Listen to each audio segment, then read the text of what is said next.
Hello friends, हमारे आज की इस वीडियो में हम लोग डिस्कस करेंगे कि हम किस तरह कह सकते हैं हैव अ नाइस डे। यानी इसको डिफरेंट वेज से हम लोग किस तरह कह सकते हैं। यानी हमारे पास यहाँ पर 7 जुमले ऐसे हैं कि हम उनके ज़रिए भी किसी को समझा सकते हैं कि हैव अ नाइस डे। और ये सेंटेंसेस सारे एडवांस है, तो इस वजह से बहुत ही ज़्यादा इम्पोर्टेंट है। तो इस वीडियो को बिल्कुल भी स्किप ना कीजिए। सो चलिए स्टार्ट करते हैं अपने इस वीडियो को। सबसे पहले हमारा जो मेन वर्ड है वो है हैव अ नाइस डे। सो इसको हम किस तरह कह सकते हैं। तो सबसे पहले इसमें है have a wonderful day. Have a wonderful day, तो इसको भी हम लोग इस्तेमाल कर सकते हैं हैव अ नाइस डे की जगह। Have a wonderful day. अच्छा, उसके बाद आता है have a great day.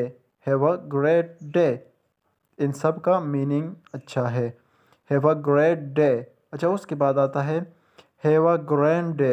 Have a grand day, number 2 पर है have a great day.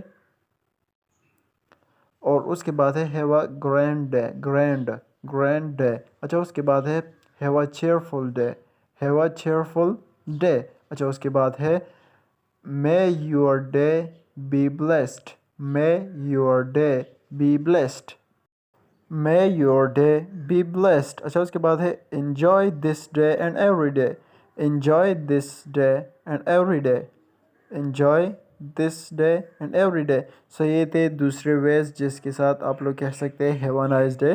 So thank you so much इस वीडियो को देखने के लिए, और इस तरह मोर इन्फॉर्मेटिव वीडियोस के लिए हमारे चैनल को सब्सक्राइब कीजिए टॉप जी इंग्लिश को, और बेल आइकन भी प्रेस कीजिए ताकि आपको जल्दी वीडियो मौसूल हो जाए। So thank you so much.